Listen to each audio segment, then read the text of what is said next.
Hey guys, welcome to my YouTube channel. तो आज जिस टॉपिक पे हम बात करने वाले हैं वो है सुपर बॉटम्स के क्लोथ डाइपर।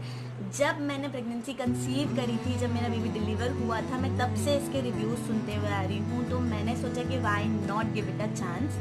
सो फाइनली मैंने ये सुपर बॉटम्स के डाइपर मंगाए और जो मेरा पर्सनल एक्सपीरियंस है मैं उसके बेसिस पर आप लोगों के साथ कुछ पॉइंट्स या कुछ रिव्यूज शेयर करना चाहती हूँ। तो लेट्स गेट स्टार्टेड।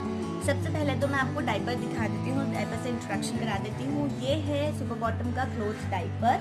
ये एक इसका जो मटेरियल है ये वाटरप्रूफ है। इसके अंदर ये कॉटन के या टॉवेल टाइप का एक मटेरियल है जिसकी लेयर आती है कपड़े की। उसके बाद इसके साथ आता है कि ये बड़ी पैडिंग, ये बड़ा पैड है जो कि इस पूरे डाइपर के अंदर फिक्स हो जाता है। उसके बाद इसके साथ आता है एक छोटा बूस्टर। अब इस पैडिंग को वो लोग कहते हैं कि आप लोग तब लगा लीजिए जब आपको 3 से 4 घंटे के लिए बच्चे को पहनाना हो, तो सिंगल ये पैड लगा करके आपके 3-4 घंटे निकल जाएंगे। अगर आप रात में बच्चे को 7-8 घंटे के लिए पहना रहे हैं तो आपको एक छोटा बूस्टर इसके साथ अप्लाई करना चाहिए। तो ये हो गया मेरा इंट्रोडक्शन। ये 3 पोर्शन में, ये 3 पार्ट्स में ये डाइपर आपको अवेलेबल हो जाएगा अमेजोन पर। इजीली आप जा सकते हैं, अमेजोन से ले सकते हैं, आप सुपर बॉटम की वेबसाइट से ले सकते हैं, कहीं से भी आप इसे ले सकते हैं। तो अब मैं जल्दी से आपको कुछ पॉइंट्स बता देती हूँ जो मेरे साथ मैंने इस पे इन्वेस्ट करने के बाद देखे। तो मेरा पहला पॉइंट ये है कि इस डाइपर में दी हुई है ये पॉकेट। ये है एक्चुअल पॉकेट डाइपर जिसके अंदर हमें ये दोनों पैडिंग्स इंसर्ट करने हैं। पर मेन प्रॉब्लम ये आती है कि जब मैं इसके अंदर ये पैड्स डालती हूँ तो ये बहुत डिफिकल्ट है इसके अंदर इंसर्ट करना। ये बिल्कुल ईजी नहीं है। ये ऐसा लगता है कि बहुत ईजी होगा, बट इन दोनों पैडिंग्स को अगर मैं रेगुलरली इसके अंदर इंसर्ट करूँगी और मैं इसको रोज़ रात में पहनाऊँगी तो ये जो इसका मटेरियल है ये बहुत जल्दी फट जाएगा।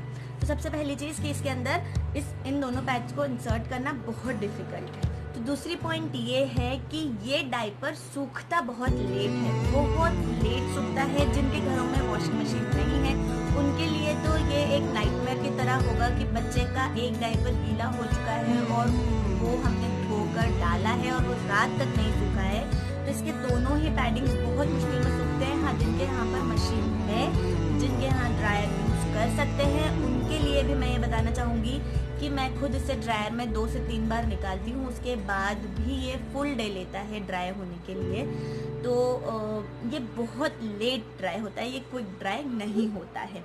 तो मेरा थर्ड पॉइंट ये है कि आप लोग डाइपर या मैं डाइपर या दुनिया में कोई भी माँ डाइपर अपने बच्चे को इसलिए पहनाती है कि जब वो पी या पुपू करे तो वो डाइपर से लीक ना हो या फिर हमारा बेड गीला ना हो या कपड़े खराब ना हो। बस मेन यही रीज़न है, बाकी तो मुझे नहीं लगता कि ऐसा कोई रीज़न है। बट इस डाइपर की सबसे ख़राब बात यह है कि 1 या 2 पीक के बाद ही ये डाइपर पूरा वेट हो जाता है। ये कहने को इसका ये जो मटेरियल है ये वाटरप्रूफ है, बट जब मेरा बेबी इसमें पी कर देता है तो मैं यहाँ पर टच करके ही फील कर पाती हूँ कि कितनी ज़्यादा उसको गीलापन महसूस हो रहा होगा, उसे कितनी सर्दी लग रही होगी। अगर सर्दियों का दिन है तो खैर अभी बारिश का मौसम चल रहा है, उसे बहुत ठंड लगती है तो मुझे रात में इसे 2 बार एटलीस्ट चेंज करना पड़ता है क्योंकि ये गीलापन बच्चे को ड्राइनेस नहीं देता है, बहुत गीला फील कराता है।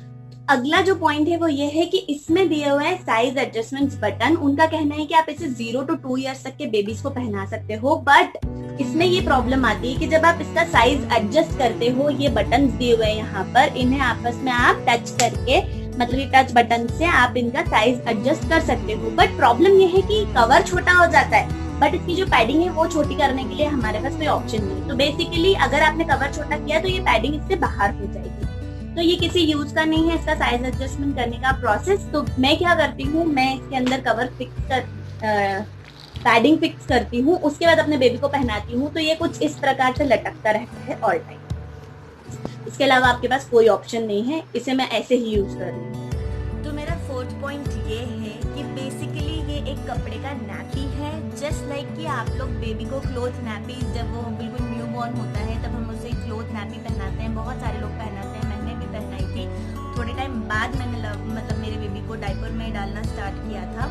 तो उस ड्यूरेशन में जो हम क्लोथ नैपी पहनाते हैं, अगर उस समय बेबी पी या पू कर देता है तो आपके कपड़े या जिस भी शीट पर आपने उसको ले रखा है वो शीट गंदी हो जाती है। इस डाइपर में बस ये सेफ्टी है कि जब बेबी 1 बार पी कर रहा है या 2 बार पी कर रहा है तो आप गीले नहीं होंगे, आपका बेड गीला नहीं होगा, बट 1 से 2 बार ही इसमें पी जरूर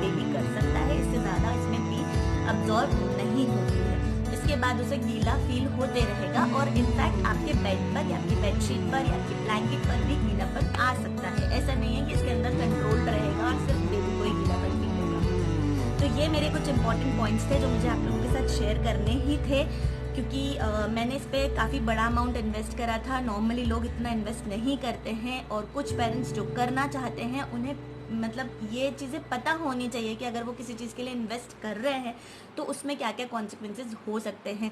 अच्छा है, नो डाउट हम हमारे बेबी को प्लास्टिक में रैप नहीं कर रहे हैं, इंस्टेड ऑफ हम उसे कपड़ा दे रहे हैं, बट वो कपड़ा उतना ही सोखेगा जितना एक कपड़े की कैपेसिटी है। इसमें कोई मैजिक नहीं है, इसके अंदर कोई मैजिक रुई नहीं डली हुई है, ऐसा कुछ भी नहीं है जिससे वो अब्जॉर्ब कर लेगी या उसे हम वॉश करके रीयूज़ कर सकते हैं। It's just a normal cloth जिसे उन्होंने रैप करके पैड में कन्वर्ट किया हुआ है। तो अगर आपको ये वीडियो यूज़फुल लगी हो तो प्लीज़ इस वीडियो को लाइक कीजिएगा, मेरे चैनल को सब्सक्राइब कीजिएगा। अगर आप चाहते हैं कि मैं किसी और प्रोडक्ट का रिव्यू करूँ तो प्लीज़ आप मेरे कमेंट बॉक्स में बताइएगा। Till then bye bye and take care.